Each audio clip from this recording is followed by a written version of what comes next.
When I received news that I had been awarded the Sigourney Award, I felt emotionally moved, very reassured, very comforted, and very curious. So I went online and looked up Mary Sigourney and her life, what she had done, her work as a publisher of a Bay Area paper, her dedication to liberal causes, her financial support of inpatient treatment of people who were vastly disturbed, and her passionate dedication to help others.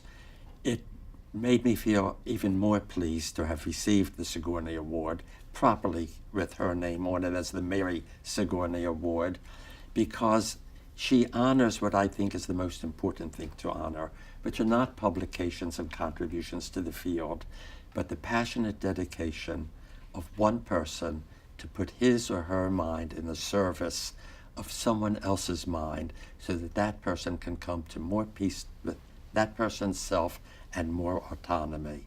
The brief way I summarize all of this is to say to friends and to patients that my goal for the end of a psychoanalysis is that the person should be able to walk down a dark alley and not be afraid to meet himself. It took me a long time to realize that what I was writing about was trying to figure out what it is I'm doing every day in the office. And those ordinary questions were actually the questions everybody was asking. I was surprised, and so I took it, in a sense, as a personal honor, certainly an honor, and I like the money, but an honor, but also an acknowledgement. I felt it deeply confirmed that I really was a valid member of a group that started with Freud and his colleagues, who are not the prominent figures people think of today, but who are passionate people, curious intensely of what it means to be a person.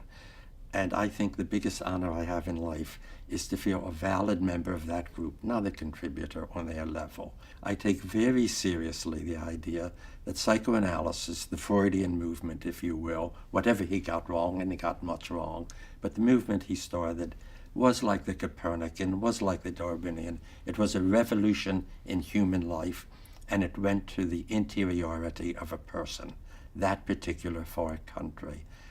And I feel deeply moved to be accepted and acknowledged as a member of a group interested and involved in promoting that work.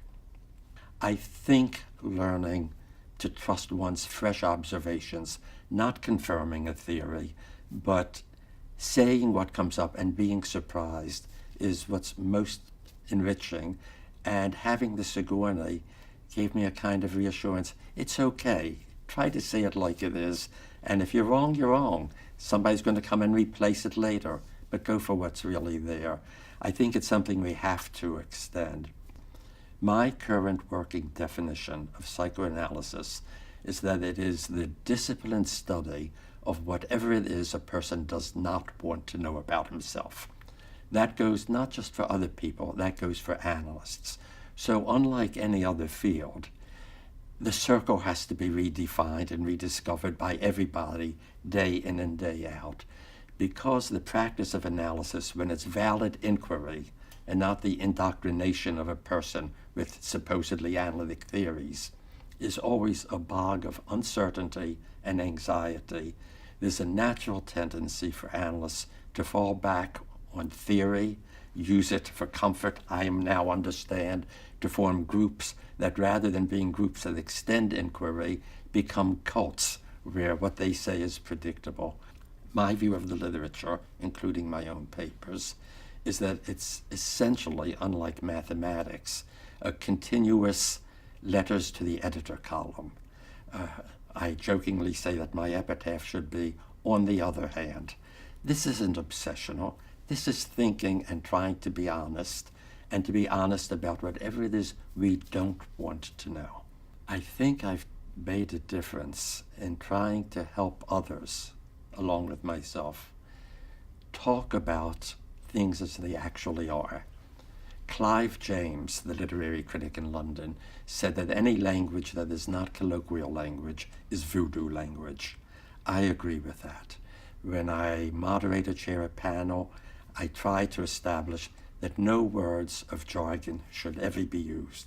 If it can't be used in English or French or German or whatever the language is, that something is being obscured and we're pretending to understand something we don't understand. As we say to patients, saying it to colleagues, say it, go for it. It's nothing is the last word. Keep it open and inquiry. And wonder if, on the other hand, I do believe very strongly that psychoanalysis is a unique discipline. It is not like every other discipline. When I received the Sigourney Award, what I said at my talk then was that no two people are the same, no two anything are the same, no two disciplines are the same. It's a different kind of discipline, and it's a discipline aimed specifically at trying to understand what it means to be a person. What is subjectivity? Its tool is a uniquely disciplined intersubjective clinical setting to try to understand what it is to be a person, to what extent a person has power over another, and in what way. As a result, I do not think personally, and I feel this strongly, that philosophy and psychoanalysis are allied or different disciplines. They are a single discipline, in which philosophy is like a college course. Philosophy is the lecture hall, and clinical analysis is the lab. We can make the observations. We need people to reflect, sit back, and think. Having said that, that leads to the question of the limits of psychoanalysis. I do not think personally, and I feel this strongly, that philosophy and psychoanalysis are allied or different disciplines. They are a single discipline in which philosophy is like a college course. Philosophy is the lecture hall, and clinical analysis is the lab. We can make the observations. We need people to reflect, sit back, and think. Having said that, that leads to the question of the limits of psychoanalysis. And this troubles me greatly. The limits are that the authentic primary data of psychoanalysis arise in the clinical analytic situation. As a result, despite efforts to correct ourselves, analysts tend to pathologize life because the data comes from an experience in a clinical setting. As a result, Freud himself made errors. I can think of two as an instance.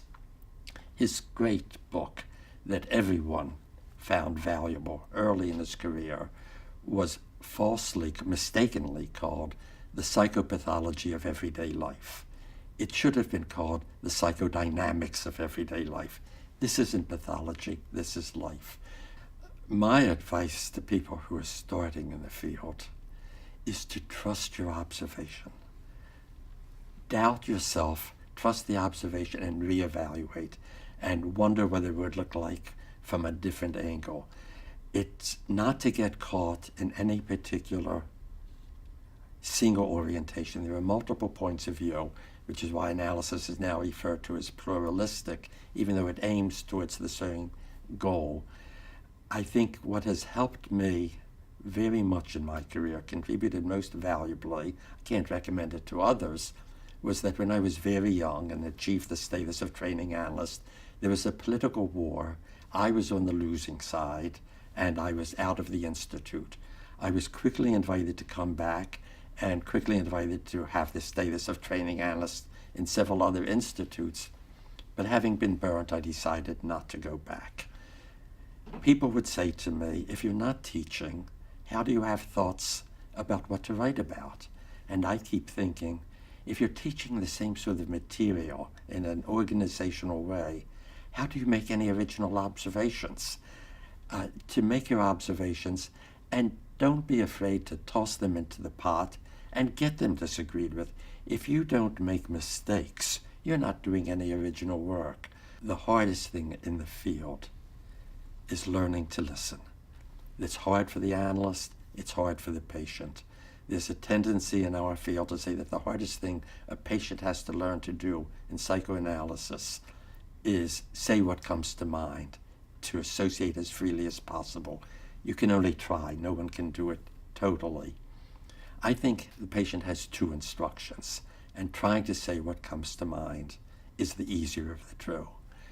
trying to overhear yourself, that's the harder